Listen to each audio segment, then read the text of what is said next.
Hello, and welcome to the Migraine Oasis podcast, where we'll help you achieve more pain-free days by tackling the root causes that keep you stuck in the pain cycle. Our goal is to help you heal from the inside out for sustainable results. We'll cover everything you need for a holistic and mind-body approach to healing. From understanding how pain works to uncovering areas of tension within the mind, body, and spirit that can trigger your pain, and sharing practical tips to break free and find relief. I'm your host, Karen Ash, a former chronic migraine sufferer, certified coach, patient advocate, and migraine mentor here to support your healing journey. If you're ready to change your relationship with migraine and get back to living, let's dive in.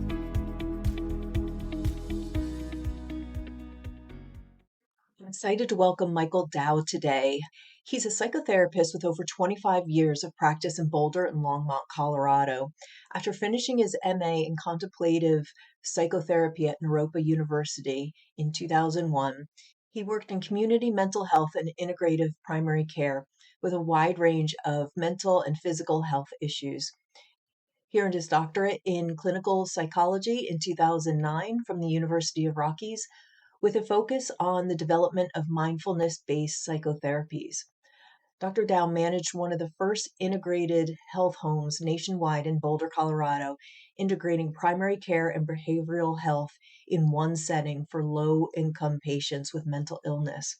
He also served as a lead therapist and trainer for Pain Reprocessing Therapy, PRT for short, training interns and staff in this innovative modality, which aims to get people out of pain rather than only manage it.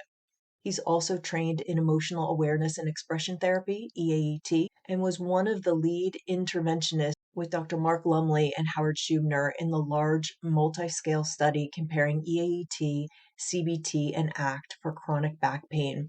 He integrates PRT and EAET as well as psychoanalytic, somatic, and attachment-based approaches in his clinical work. And Dr. Dow has a personal story of recovery, which is why we wanted to talk to him today.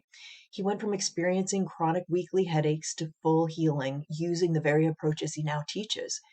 He discovered PRT through the Boulder Back Pain Study, and it fundamentally changed how he understood and treated pain. His clinical work centers on helping clients experience painful sensations through the lens of safety, retraining the brain away from threat response that drives neuroplastic symptoms.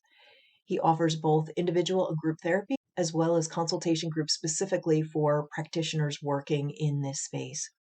Dr. Dow's broad clinical interests include mind-body issues, couples psychotherapy, mindfulness awareness, and psychodynamic and psychoanalytic psychotherapy, particularly how close attention to mind, body, language, and each other leads to enhanced sense of connection and aliveness. He and his wife, Emily Brocher, LPC, run the Dow Brocher Integrative Psychotherapies in Colorado. Emily is a talented somatic psychotherapist who specializes in relationship repair, helping people reconcile the relationship to their body, their partner, their family system, and their ancestral history. She works with individuals, couples, and families and is available for case consultation.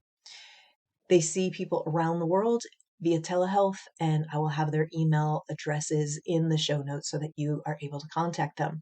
So stick around for more with Dr. Dow as he talks about his recovery story and his experience helping others out of neuroplastic chronic pain and symptoms. First of all, thank you so much for being here. I really appreciate it. There are so many different aspects to your story, to your professional experience that I want to cover with you. But one of the reasons that I wanted to have you on today is that, first of all, it's Migraine Awareness Month and also Men's Health Awareness Month. And I just thought you're a man who's had chronic headaches and you've got the background with PRT and EAET and all these things that we talk about on this podcast.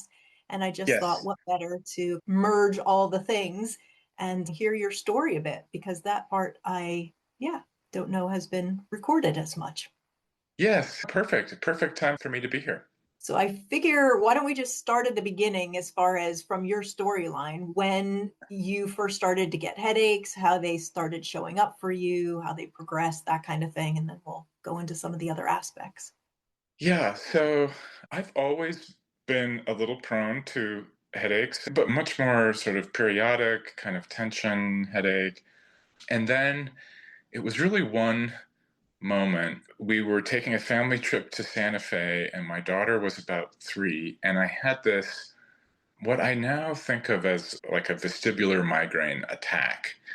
And it just hit me, and I was so dizzy, I couldn't get out of bed for 2 days, 3 days almost, just being in the hotel, and I didn't know what was going on. I thought I was, am I having a stroke? Am I having a virus? What is this? And that was around 2014, 2015. And I don't know if you've had this experience, Karen, but it was traumatic. And when I recovered from it, I just wasn't quite the same. And I was like on guard. I didn't really know what was going on. When is this going to happen again? What was that?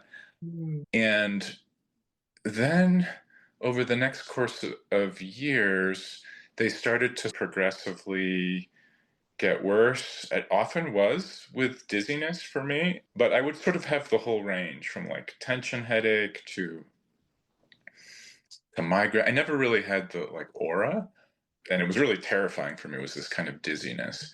And then over COVID, and I didn't really understand this. Well, let me say, I did understand that my work had gotten very stressful, especially over COVID. And we'll talk more about it. I was working in healthcare. I'm a psychologist and therapist. I was managing this safety net clinic that was integrating mental health and primary care for a lot of people who were homeless. And that just got enormously hard under COVID. And Mm. we were wearing masks and we didn't know what was going on. And our patients were very stressed, and there was a lot of hostility. And my migraine symptoms or headache symptoms just went through the roof. And I kind of knew it was connected with stress, but that didn't really make a big difference knowing that. And I think it is important, Karen, just to, I mean, there's such a range with these things. I know some people can get them where it's like 24/7. Mine were not like that. But at its worst, it was like 2 or 3 times a week. So intense that I either had to miss work or I was like trying to struggle through work in a sort of semi incapacitated way. Mm. Um, yeah. Yeah, So doesn't sound fun.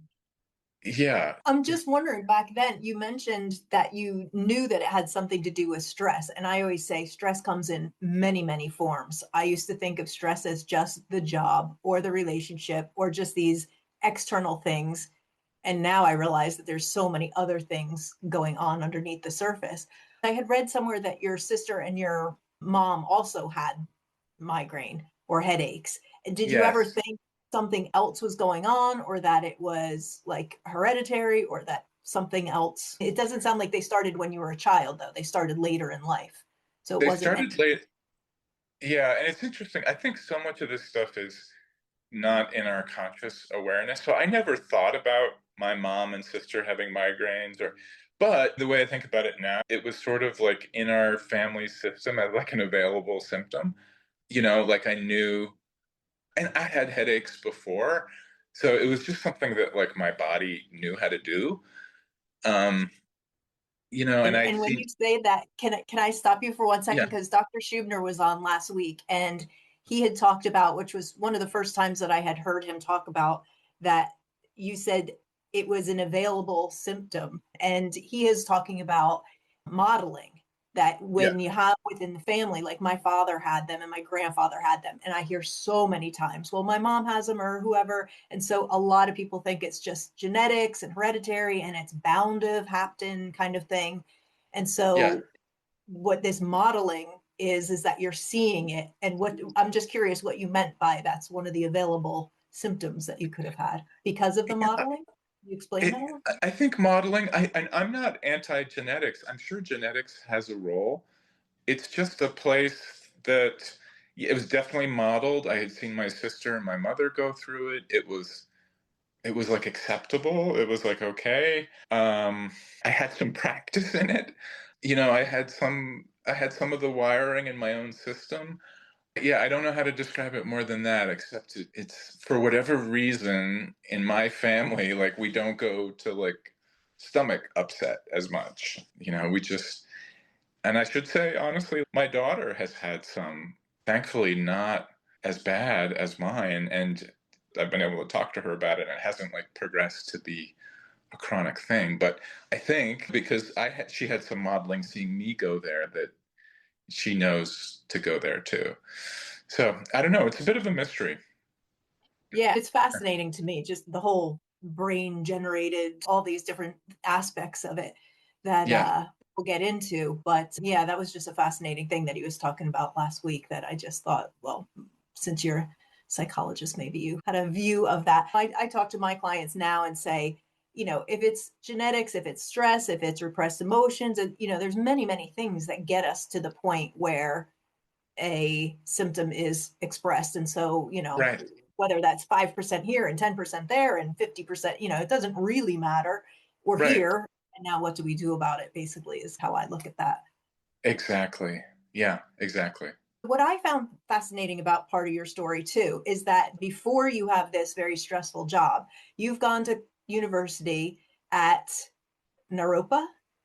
Naropa, yeah, a Yeah. Buddhist-inspired university in Boulder, Colorado, where I did a master's in contemplative psychotherapy, which is psychotherapy based on Buddhist principles. So a lot of mindfulness and learning how to be with people, and really very much a view that would be, you would think, consistent with listening to your body, paying attention to symptoms from a holistic point of view. But I think where you're going with that, Karen, is that it's interesting that I was a meditator, I was practiced at listening to my body, at trying to be regulated. My wife also has that background. My wife is also, we have a private practice together, and she's a somatic trained psychotherapist. But even though I had that background, it didn't prevent me from developing pretty significant impact from these migraines and headaches. And I think that it was like you were asking me before, even though I had that background with mindfulness and meditation, how did I develop migraines, or what was missing there? Well, yeah, because I'm sitting here thinking there's a background or a component at least of stress and a very dysregulated nervous system that comes with this typically. But I guess it goes back to that it's many other things. But I would think that if you're meditating often and you're really doing the mindfulness and this is all around you, that your nervous system probably was pretty regulated. And I don't know how you feel about whether that really helped you manage the stress or not to a certain point, I guess. But so there's more to it than just a regulated nervous system, would be my point. There's a lot of things, Yeah. other things going on under the surface. Yeah, I think the two or three things that were missing for me, I mean, one was that I didn't have the neuroscience about it. And I didn't fully understand the pain neuroscience, or at least I didn't fully understand it, and I wasn't applying it to myself. And somehow I was thinking about, yeah, these headaches are connected with stress, but I was sort of putting the headaches over here, like it's some medical thing that's happening to me, and I can't do anything about it except take pills. And yeah, it would help if I reduced my stress, but I didn't have any. I had much more of a model in my head of I need to accept and manage them. And Mm. I didn't understand, I didn't have any sense that there was a possibility of getting rid of them. Um, Mm-hmm. and I think something shifted for me at a certain point. We can talk about it, where it was oh, I really, it's kind of hard to talk about it. This might land a little bit wrong, but it was oh, I need to get rid of these. I need to, or I can get rid of them. It's a message for me. It's my body. It's like an alarm going off. And it's not really okay to just sort of keep going with my life and taking pills and trying to push through. It was oh, this is like a fire alarm that needs to be addressed. And somehow I didn't, even though I had the meditation background, and even though, as we'll talk about, part of my job as I was working in pain management, I wasn't applying it to myself. And I didn't realize that it was possible for things to significantly get better. I mean, I basically feel like now that I'm cured. I basically don't. I mean, I will sometimes get some head pressure, and I will occasionally get a headache, but it's much, much different than it used to be. And my response to it is very different. Yeah, yeah, that's how I feel as well. The relationship to the symptom is so different The now. relationship to the symptom is so different. It's almost, I hesitate to say I almost welcome it if it happens now, but it is. I mean, I had something like 3 or 4 months ago where I had probably the most significant headache I'd had in a while. But it was almost helpful. It was like, oh, I'm working too much, and I talked Mm, to my wife about it, and it was like, oh, yeah, I'm getting overextended here, and and I'm sort of getting caught in this emotion. And it was like, it totally made sense to me where it was coming from. yeah. Now it's more like a message. I think once you're through the work a little bit and you understand the neuroscience behind it, you Yeah, understand how things are shifting, and then it becomes the messaging of, okay, this means something. It's not just a random thing. It's it's not not, just yes, I'm stuck with it. This is just my lot in life. And you just, yes, ruminate on that. It's more like, okay, this has come for some sort of reason, even though it's absolutely horrible when you're in the thick of it. I'm a little bit nervous that you're losing some people with the whole, I welcome it. I know that a lot of people who are new to the work and new to this concept might be like, what is he talking about? But you right. do get to the point. And I think it does come at that point where you learn about, wait, this is not a done deal. I'm not locked into this. I I'm not actually locked into it. Yeah, change the yeah, neural pathways in my brain. And you learn this mind body approach, and then things start to open up. And then you can start looking at it like that. Like, okay, wait, no, this is not acceptable anymore. Because I think a yeah, lot of people think that, but it's like, but how do I get out of that? I have no choice because it's right, just my genes are my genes and I am stuck with this and everybody's telling me it's incurable and it's right, just, right. but then once you learn this, then it sort of gives you the hope, and then you can go forward with saying, okay, now what? Yeah. Yeah. And I think, Karen, I didn't realize, I mean, I sort of realized how much stress I was under, but I had gotten used to it.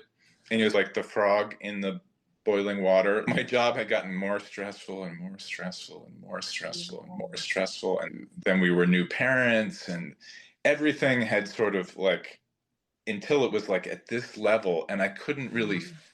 I had gotten like sensitized to it. And then I was running this clinic, and I was going into work with a mask and then going home to a new baby. And I had multiple people at work threatening to kill me. And I was trying to manage a clinic and manage this building and see patients. And I didn't, and it's also just my personality of like, I can handle it. I can do all this. And I can. Like, I'm quite durable in some ways, but I also have a tendency to take on too much and in some ways, minimize my emotions, even though I'm a therapist and psychologist. It's more like, I can handle this, I can do this. And it was like Mm, way up here. And so mhm. then Not my body positive.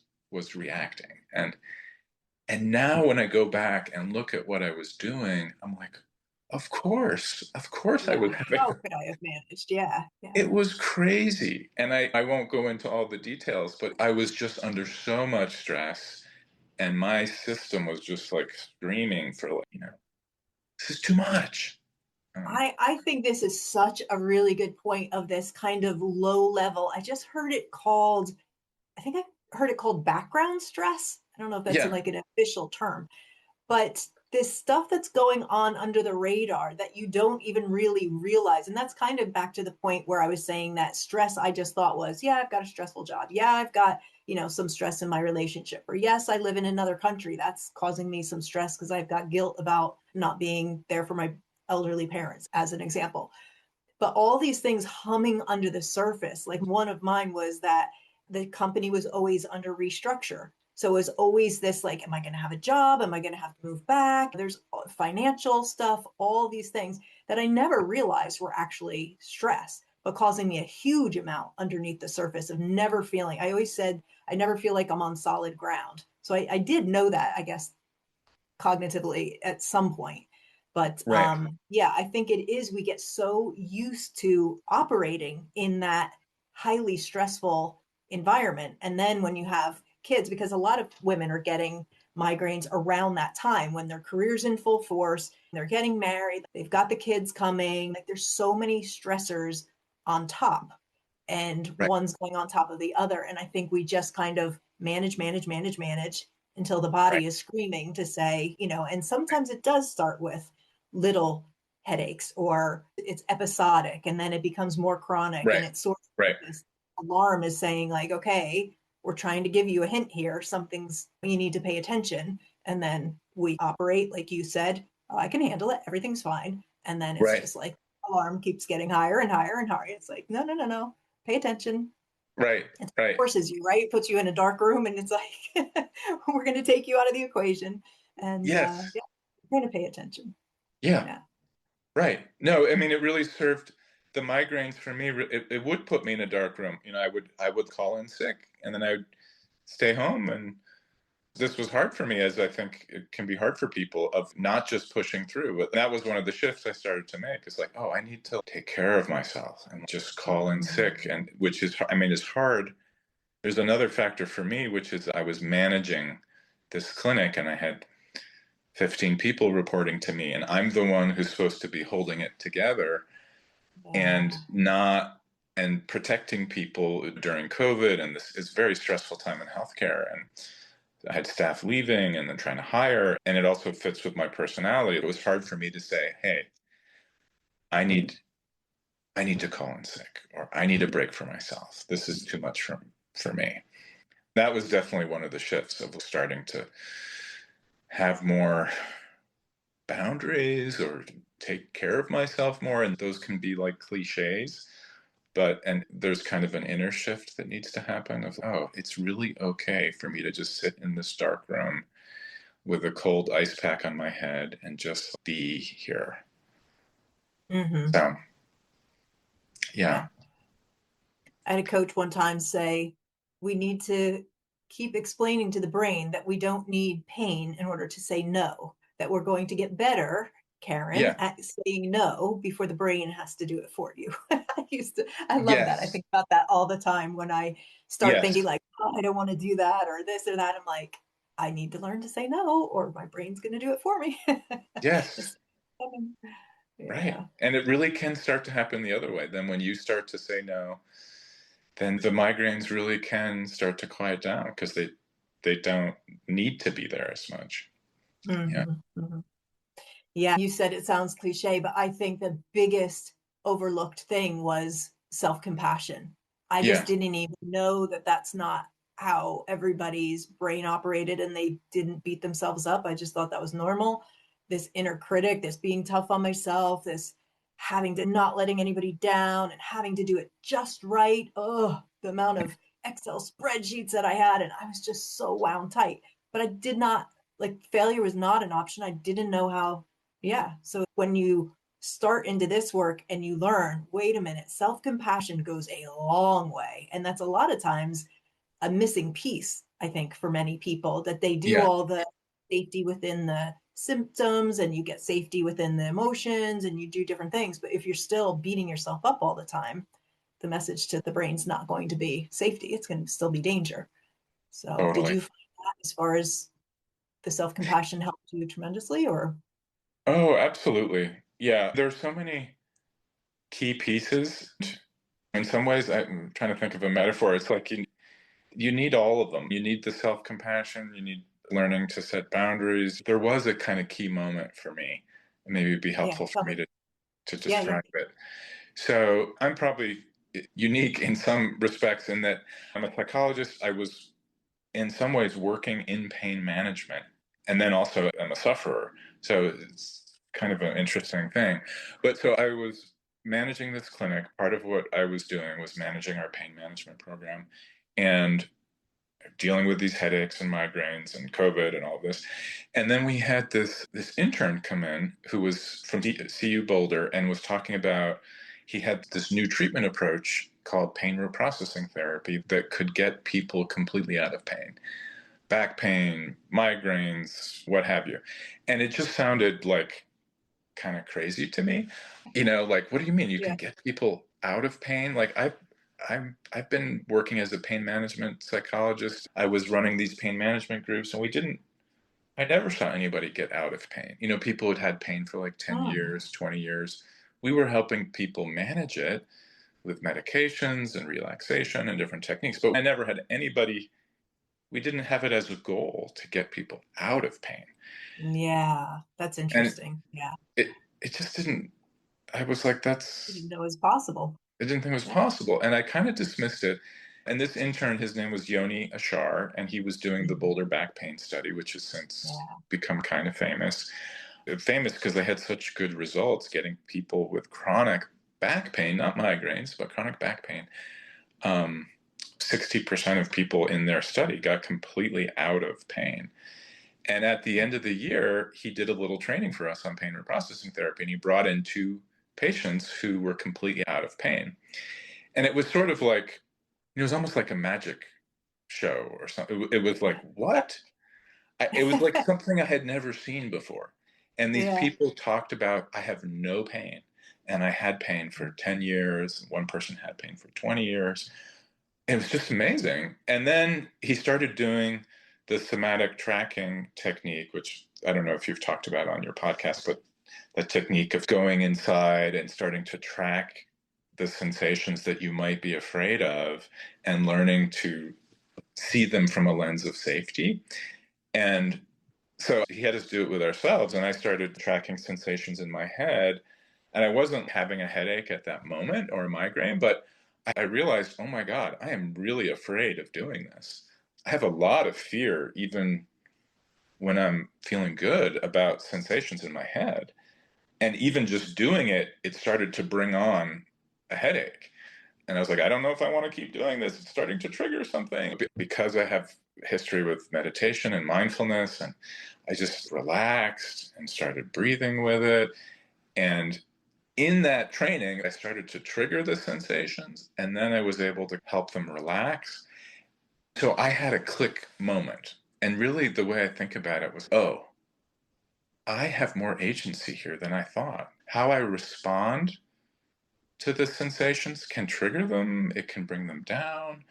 And it's not like I have control at all. And I continued to get headaches after that moment, but I started to have this different view of them of, oh, it's not like completely over here. It's not like I completely control them, but I can start to have a relationship with them.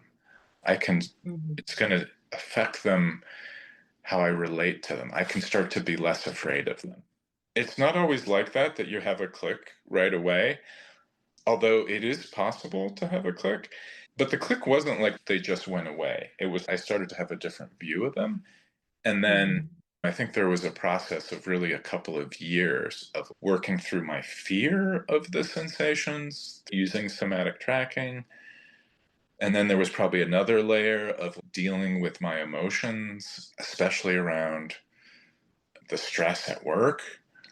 And then ultimately, I mean, honestly, I have to say, my wife really helped me a lot. Like, I had to leave my job, and I had to make big life changes that were scary for me. Yeah. I had been at this job for 20 years.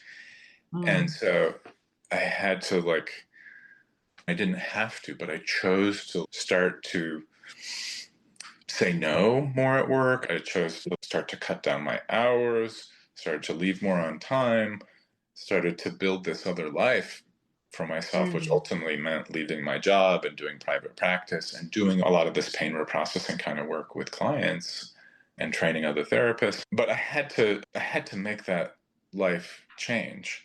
And all of that started to improve my headaches. I also like to tell people this story, Karen. Probably the worst migraine of my life was when I went to a conference in Detroit with Howard Schubiner and Mark Lumley, and I was on this kind of work. It was midway through my process of recovery. I was already hip to this work. I had the different mindset. I had made a lot of progress. And then I went to this conference, and I was sitting in my hotel room, and I just had the worst migraine of my life. And I was dizzy and I couldn't get out of bed. And I can remember crawling to the bathroom, throwing up. And it was like, Oh, no. Do um, you think it was the nerves? well, I think it's a very common thing. Sometimes people talk about this as Oh, now I'm forgetting the term. Extinction burst. Like an extinction burst. Yeah. And Yeah, it's yeah. like, it's Like almost like, one more before they let go, kind yeah, of thing. it's like a last gasp of the symptom. Are you sure you're okay? It's like your brain testing you. Are you sure you're safe? Are you sure you're not afraid of this? Because you're really okay with feeling all these feelings. And the next day I talked to Howard Schupiner about it, and I can't remember what he said, but he had some very reassuring thing to say. And I have had little flare ups since then, but nothing as bad as that. Mhm. So just to share that, it's just interesting. It's almost like that flare up, when you have a big flare up like that, it's almost like a good sign. It's almost like a sign of you're getting better. Explain that more because people are not going to understand that. People are like, I mean, Well, it's better. I mean, I see that as a therapist. I see that in so many domains. I see it in relationships too. It's just the process of transformation it really is a two steps forward, one step back. It's not linear. Mm. It's not Yes. linear. It's like a wavy line. It's over time. You want to look at over time, are you making progress? But you're going to have two steps forward, one step back. And the one step back, it's almost, I don't know if I have a good way to explain it, except I just see it all the time. And it is, um, it's like another part of you asking to be healed. It's another part of you saying, are you sure this is okay? Is the darkness before the dawn? It's like, Yeah. it gets I dark. often think of it as like an onion. We keep peeling back all these layers of the onion. And sometimes if a symptom comes, it's okay, there's one more thing that I need to look at, or there's something that I've been not addressing. Or for me, it was emotions. I'm very open about that I avoided that piece of the work for quite a while. And Yes. then things came back and it was like that. Okay, actually, I do have some, a lot of emotions actually underneath the surface. Maybe I Right. should take a look at those. So yeah, it's sometimes a nudge It's a that nudge. you need to do Yeah. work. Right. Right.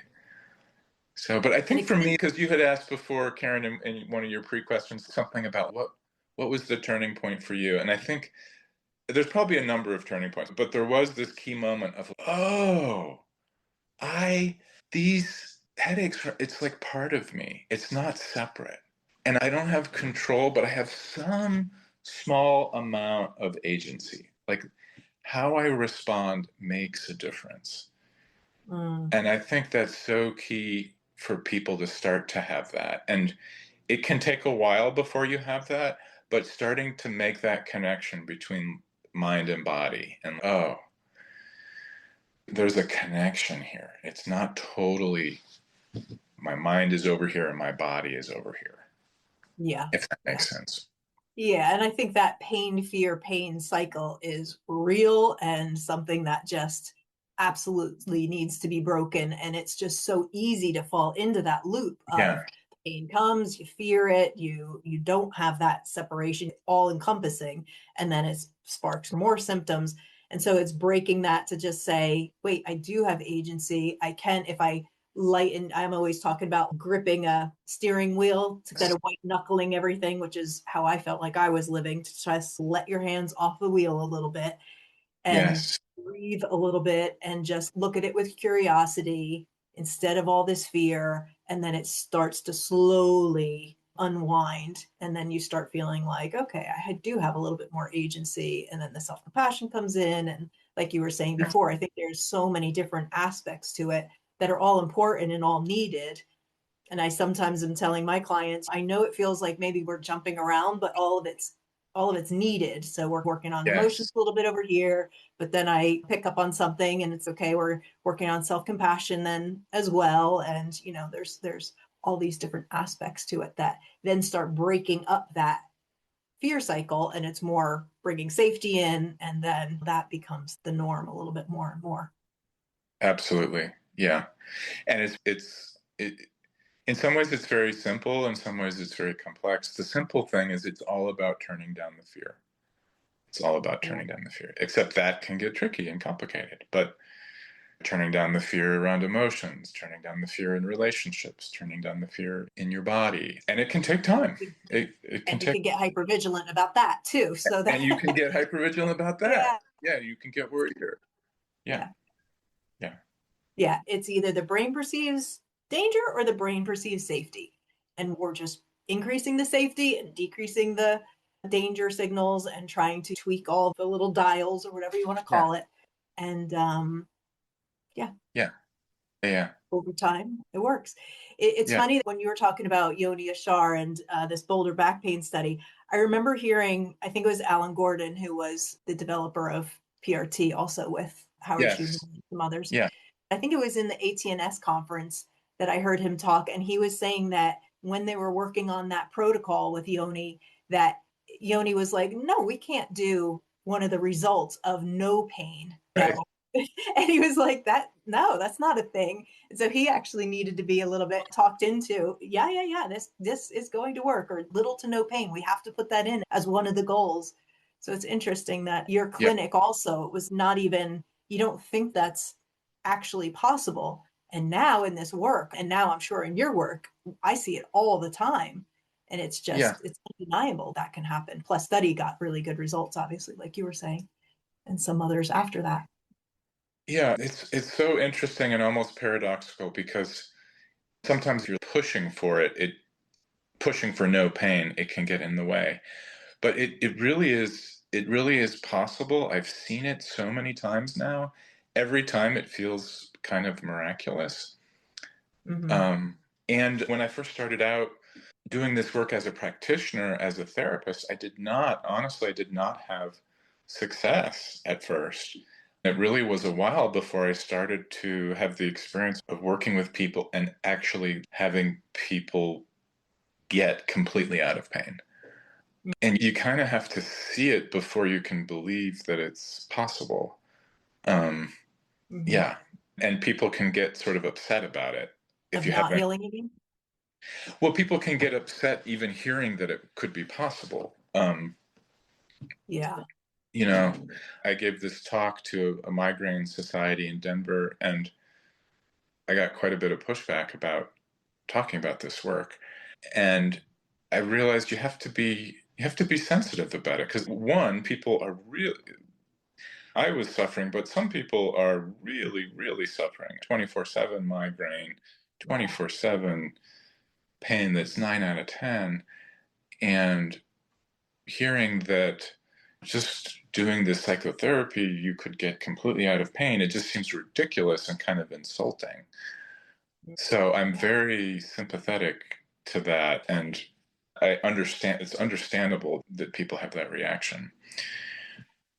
And I don't know if it's possible for everyone, but I do know that with most people that I work with now, some reduction is usually possible if you haven't been working with these techniques and this kind of framework about trying to turn down the fear.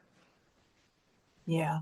Well, it's interesting. Let's talk about that a little bit and then we'll go back about what recovery is, because I really think that a lot of people have this finish line in mind and they want to be Yeah. symptom free, and that's the finish line. And anything other than that is not success. And that I think is really dangerous, because Yes. I Yes. think that oftentimes we don't look back then and say, my gosh, but look how far I've come. I've used half of the medications in the last few months, or I have dull headaches instead of migraines that are putting me in bed for days, or whatever the case may be. That we miss that as we're on this, just have the blinders on to that is the only goal that's going to matter. And I look at it as every day that I got back, it was like miraculous, as you were saying, that I'm just happy that they're dull or whatever I can get, basically. And if that's Right. something that can happen, then yeah, that I'll take that too, obviously. But it's, Yeah. I think when we get so caught up in what recovery means, and well, that person has this and I see that over there, that's also counterproductive. Well, because it's putting pressure on yourself, and any kind of pressure like I need to be getting better or I'm not as good as that person, it's going to amp up the danger signal. It's Yeah. just, and the whole thing is about turning the pressure down, Right. finding finding relative safety before you can find 100% safety. Anything that's sort of turning the fear down, turning the pressure down, rather than turning it out. Mm-hmm. I like that, finding the relative safety before you can find that, because it is in stages, I think. You can't just go from having all this fear and thinking you're incurable and all this stuff to like, oh yeah, I'm going to just feel safe. There is a progression. I like that There's word. absolutely, yeah, absolutely. I think in my own journey, both my migraine journey and my journey as a practitioner or therapist with these modalities, I started with the pain reprocessing therapy, which is really all about turning down the fear in the body and turning down the fear around the sensations. And then in the last number of years, I've done more in the EAET space, which is the emotional work around looking at turning towards emotions that we have been avoiding or that we're afraid of and helping people express those. I've seen both for myself and also for people I'm working with a lot of benefit from that piece, more than people tend to think. Mm-hmm. Um, and then also the other part of my practice, I do a lot of couples therapy, which my wife also does. And looking at it's an interesting parallel between creating safety with your own body and safety with your symptoms, and then creating safety in relationships, and how sometimes there's a mutual feedback loop there. Sometimes by feeling more safe with your emotions and in your body, then that can give you courage to try to create more safety in your relationship. And then vice versa. Sometimes creating more safety in your relationship can start to feed back and help you feel safer in your body. I feel like I have a similar thing. I had a similar eureka moment with relationships as a couples therapist, and that healing really is possible. It really is possible to go from a relationship that is what we would call insecure functioning to creating a relationship that's really secure functioning. That there's a qualitative difference there. And it's really possible. Yeah, I've really seen the benefit of addressing those relationship issues for people's recovery from pain. Can you talk to that a little bit? A lot we could say there, Karen. There's secure and insecure attachment that we have based on what happened in our childhood and in our primary caregiver relationships. And then as adults, repeating those dynamics in our romantic relationships, and then learning how to, this is the focus in the PACT therapy that I'm trained in, the psychobiological approach to couples therapy really has this focus on creating what we would call a secure functioning relationship, which can be, you can have insecure attachment as a child, then as an adult, you have that insecure wiring, but you can still learn to create what we call secure functioning relationship, which is a relationship that is reliable, that is where both partners are really focused on protecting the other's nervous system, where you have this different orientation about what the purpose of the relationship is, that the purpose of the relationship is to create a safe base for each other. And when people don't have that, I have seen a lot that sort of being an obstacle for people. Like it's hard to create safety in your own body. And then you go back to this relationship where it doesn't even have to be abusive dynamics, but there's just insecure dynamics where I'm thinking about a couple where the woman had migraines and the husband would just get so, and it's understandable, but he would just get so annoyed at her migraines. Mm. From experience, I can tell you that feels like hell. It feels like Yeah. hell. And I could Yeah. totally understand in this couple relationship, and I think this is not an uncommon dynamic, like they'd be going to some function at his parents' house and she would have these horrible migraines and she'd have to check out and go to the bedroom and he would be like, why can't you be there? Which would then, and they would get into this fear, pain, fear cycle or Yeah. irritation, pain cycle. And helping them shift, which is probably more than we can go into here, but helping him into how can he shift into soothing with her? Like, oh, honey, I'm so sorry. but I'm here for you. And how can she shift into setting boundaries and saying, honey, I love your parents, but I need to check out for this weekend, or I'm going to come for part of it. And because they undermine our relationship, and how can you support me more when we're together with them? And that's a whole area in this work that I think is ripe for exploration. I definitely think so. As you're talking, I'm like, oh my gosh, yes, that was a huge component of my issue, but I don't think we're talking about that a lot, actually. Yeah. And I know we're talking about connection is important and how we feel in our internal world, but the relationships of all kind that we have and the environments that we're in and all this, it can create tension within, nervous system dysregulation. I mean, you're trying to co-regulate with somebody that maybe is not helpful to regulate with. Or is Yes. dysregulating you on a continual basis. So yeah, there's so many aspects to that. Yeah. And in EAET, emotional awareness and expression therapy, which I think you've talked about before on here, there is this helpful emphasis on getting in touch with especially your grief and your anger. It can be really challenging and hard and scary getting in touch with it, expressing it in a big way. And then, and I do feel it's especially hard for women, but it's hard for men. It really can lead to a lot of shifts in what's happening around people's pain. But then in relationship, in a marriage, it has to get integrated. It has to get, right? Because you don't want to just be expressing anger towards your spouse. Correct.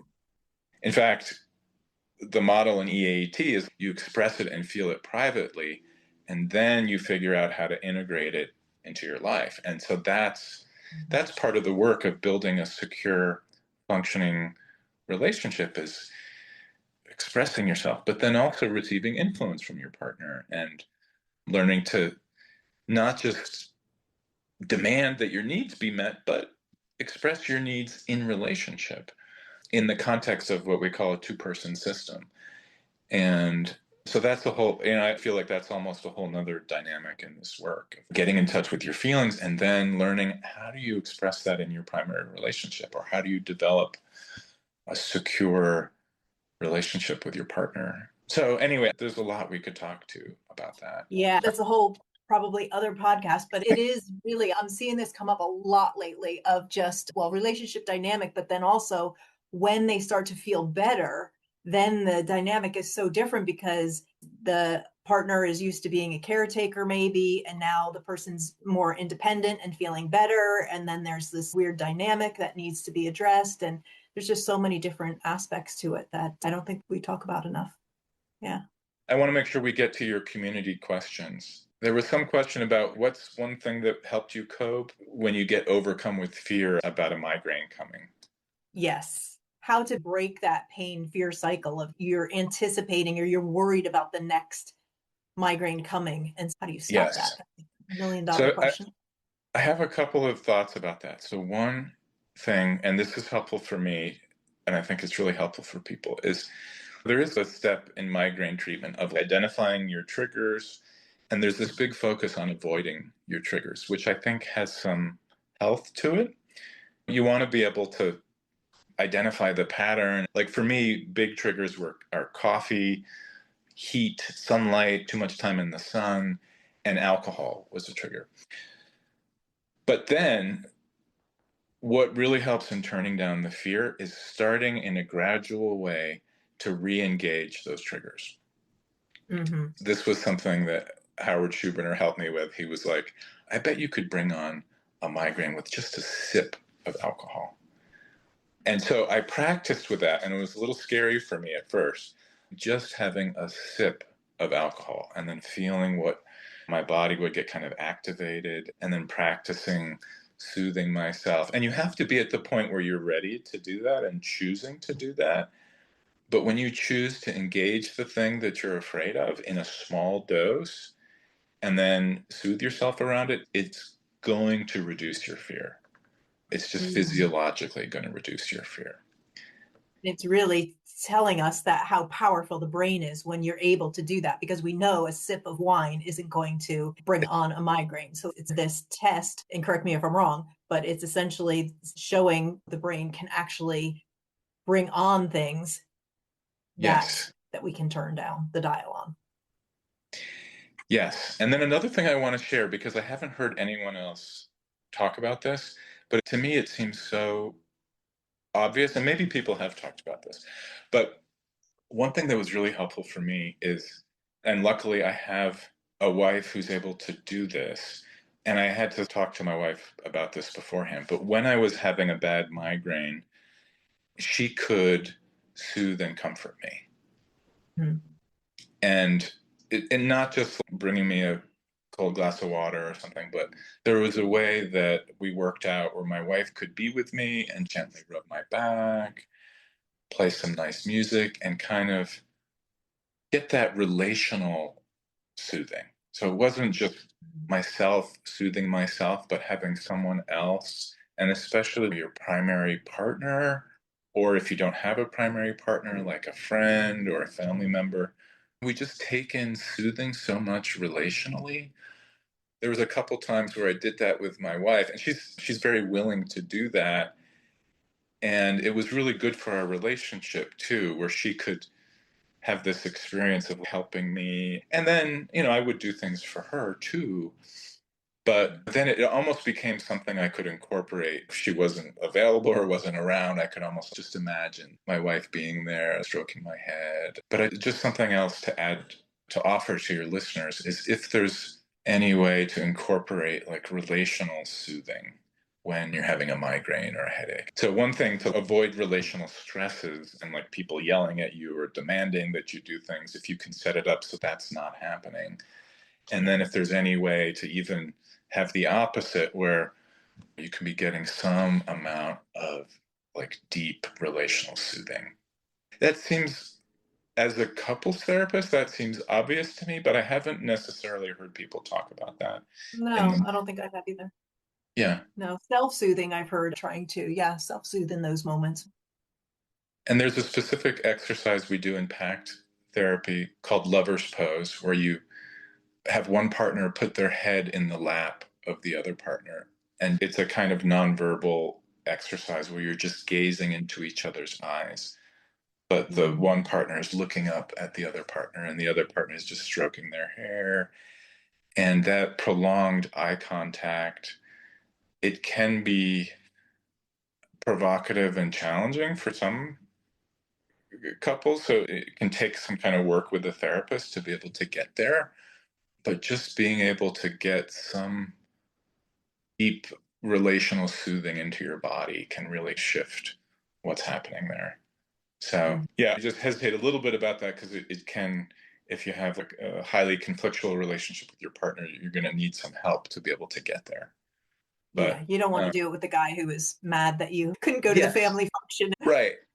But even being able to shift, and sometimes shifts are easier than you might think, even being able to say to your partner, or if you don't have a partner, your friend or your family member, like, it would really help me the next time I have a migraine if you could just tell me that I'm going to be okay. And if you could allow me to withdraw from my responsibilities and not put demands on me. And I would appreciate that so much. It would mean so much to me for someone to be able to say that to the people in their life. And then for that to actually be able to happen. Yeah. So to be able to have a migraine attack or a headache attack, not only not be catastrophic or terrible, but have it be met with some kind of message from your relational environment that it's okay and I still love you. And I think that goes a long way. So yeah, I can imagine. I had a question from the online community. Given the fact that migraine mostly affects women, did having them cause you any sense of stigma or shame? And this person said that he often feels like it's not rational, but that's how he felt often. So I was just curious if that had come up for you at all, or if it was maybe normalized because your sister and mom had them, or. I think for me, I can't remember if it was Dr. Schubiner who said this, but that we think about migraine as the problem, but it's really the solution. That migraine for me was really the solution to the problem. And the problem was probably exacerbated being a male, which is the problem of being able to say, I can't do this. I can't just tough my way through this. I'm hurting. This is too much for me. I can't, I'm feeling overwhelmed. And that, I do feel like as a man, there's, you could say, stigma around that or difficulty around that because the cultural message is more like, you should be able to handle it. You should be able, you should be strong. Toughen up. Yeah.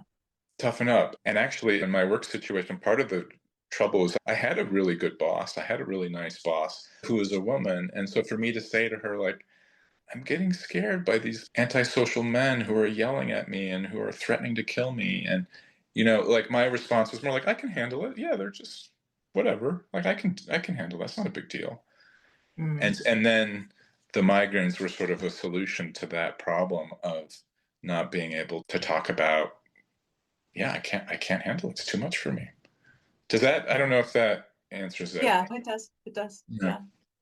I wanted to hear about the work that you're doing with your wife and that you are seeing patients worldwide, right? Yes. So my wife and I are in practice together. My wife is a somatic therapist she actually has this really interesting kind of transgenerational work.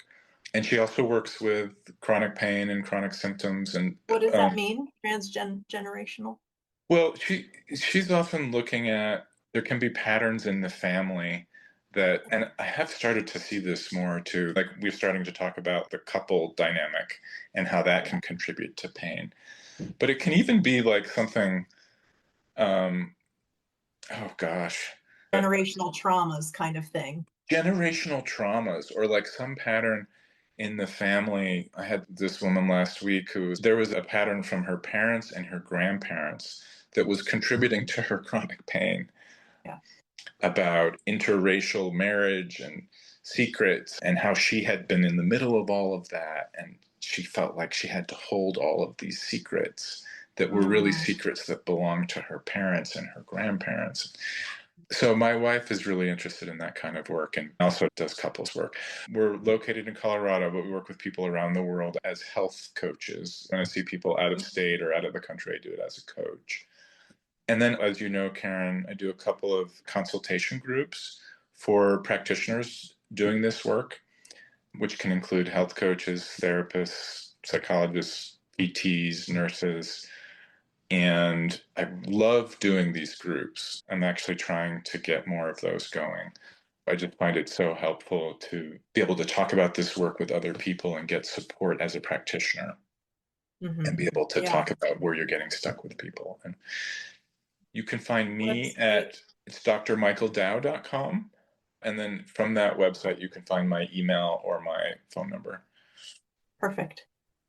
Any final thoughts that you wanted to say, or? I think final thoughts are really, I just always like to end with this. You just have to keep trying and find a way. There's always a way. There's always a way. And everybody's way is going to be a little different.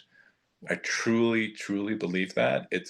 And you may try PRT or EAET or different brain training you just have to, the belief that I want people to have is that there's always a way. There's a way to get better. And you have to build a piece from here, a piece from here, a piece from here, and find what works for you. And don't give up.